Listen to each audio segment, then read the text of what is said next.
Hello, good evening everyone. Today we are going to learn The Demon Lover written by an anonymous author. Okay, before going to the poetry, I would like to share some introduction about it. The first one is we don't know the author.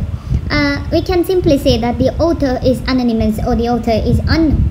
Okay, and it is written in the conversation method. So it's a technique. So we feel like that we are hearing to a drama or something, a role play kind of thing. And it's a ballad. So ballads are the songs which can be ballads can be defined as songs which can be danced because since it has rhythm. And also it was written in the medieval era. So we can find some characteristics of the medieval era in the poetry. It has so many morals in it. Okay, it has morals. It has so many messages. So the last one, the ballad, is the story of two people in the form of poetry. The main purpose of this ballad is to portray a story in poetry. Let's move on to the poem and annotation. Guys, now let's move on to annotate the poem. Oh, where have you been, my long, long love, this 7 years and more? Oh, I have come to seek my former vows ye granted me before. So here the lines are beginning with a girl's speech. She's questioning her former boyfriend that where was he all these years, all these 7 years and more. And he does not reply to her question. He simply says that I have come to recollect my promises. But in the second stanza, the girl says, oh, do not speak of your former vows. So she is telling him to not to speak of his former vows. Why? It's because that they will breed sad strife. It's because of that they will give a pain, right? Then again she's repeating, oh, do not speak of your former vows, for I have become a wife. So in the second stanza, all these 4 lines are spoken by the girl, and she say she's not in the mood to speak about the former vows since she has married someone else. Okay, and when we move to the third stanza, he turned him right and round about, and the tear blinded his ear. This is not spoken by either the girl or the boy. It is written in the third person point of view. Okay, the third stanza, 2 lines, third person point of view. He turned him right and round about, and tear blinded his ear. So this is written in the third person point of view. So third person point of view. Okay. I would never have trodden on this ground if I had not been for thee. So here the boy feels very sad, and he says he would never have trodden on this ground if he already knew that the girl is married to somebody else. So we feel pity for the boy. So we can come to a conclusion that the boy sincerely loves his girl. And so far we can see that the girl is sincere to her new relationship, the current relationship. But when we move on to the next stanza, we can get to know about the girl's real mentality. Okay, so the other 4 lines are spoken by the girl. She says that if I was to leave my husband dear and my 2 babes also, what would you two take me to if with you I should go? So in this stanza we can come to know that she's planning to leave her husband and 2 babies. So she is asking her boyfriend, her ex-boyfriend, that what would he give if she is to go with him. So a kind of bargaining nature, right? And he is replying to her question. He says that I have 7 ships upon the sea, the 8th brought me to the land, with 24 bold mariners and music on every hand. So his property, the boy is telling his property, 7 ships, and not the 7 ship, it's actually 8. Okay, he has 7 ships, and the 8 brought to me land means he has 8 ships, and 4 and 20 bold mariners, and also music on every hand. So these are very these things signify or symbolizes that the boy is rich.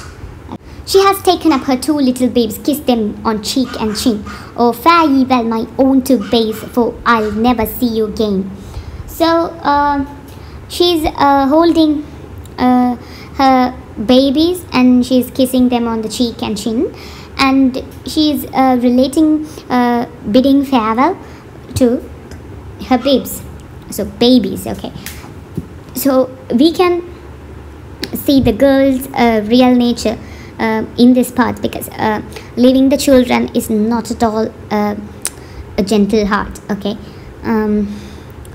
She set her foot upon the ship, no mariners could she behold, but the sails were of the taffeta, and the masts were of the beaten gold. So in this line we can come to know that the girl is going into the ship with her former boyfriend. So no mariners could she behold. She couldn't see any mariners on the ship, okay, but the sails were of the taffeta. Could she behold, but the sails were of the taffeta, and the mast of the beaten gold. We can see that she set her foot means she's going into the ship, but no mariners could she behold. She could not see any mariners on the ship, in the ship. On the ship, set her foot upon the ship, no mariners could she behold, but the sails were of the taffeta, and the mast of the beaten gold. She set her foot means that she is going into the ship with a man. No mariners could she behold. She could not see any mariners, but the sails were. Sails here means the clothes. Okay, clothes. The clothes were of the taffeta. Taffeta is like a silk clothes. They are rich, and the mast of the beaten gold. These are the sails, okay, sails, cloth made of, okay, and this is the mast, and that is made with gold. Maybe a kind of exaggeration, but also it indicates the richness of the man. She had not sailed a league, but barely 3, when Dismal his countenance, and dreamily grew his eye.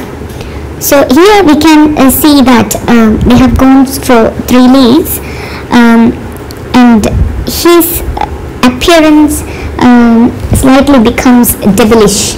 Now we can see that she had not sailed a league, but barely 3 when Dismal grew his countenance and Jamily grew his eye.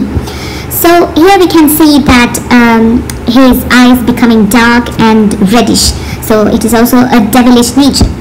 And in the next stanza, we can see that they had not sailed a league, but barely 3, until she espied his clown feet, and she wept right bitterly. So clown feet here symbolizes, maybe it explains devilish nature, okay. And she wept right bitterly. She wept in hesitation. So she has wept. So that man is telling not to weep. From this stanza, we can come to know that the man is becoming like a devil. Hold your tongue of your weeping, he said. Of your weeping, now let me be. I'll show you how the lilies grow on the banks of Italy. So he is telling her to hold her tongue, means he is telling her to not to cry. And also he says that he is going to show how the lilies grow on the banks of Italy. So, what hills are yon pleasant hills? Then she is coming to the normal states, and she is asking what are those pleasant hills and that shines sweetly on that the sun. Oh, what hills are yon pleasant hills that the sun shines sweetly on? Oh, yon are the hills of heaven, he said, where you'll never be. So here she's asking by looking at some pleasant hills which has sunshines on it, and he says that there are hills of heaven, so you will not go there because that is heaven, because you are going to go to hell. Oh, what a mountain is yon, she said, so dreary with frost and snow. Then again she finds another mountain covered with frost and snow. Oh, yon is the mountain of hell, he cried, where you and I will go. So he says that they both are going to hell. Okay. Then he struck the topmast with his hand. So he breaks the topmast with his hand, the foremast with his front mast with his knee, and he broke that the gallant ship twain into two, and sank her in the sea. And he sank her in the sea. And that's how they end up. Now let's find out the technique.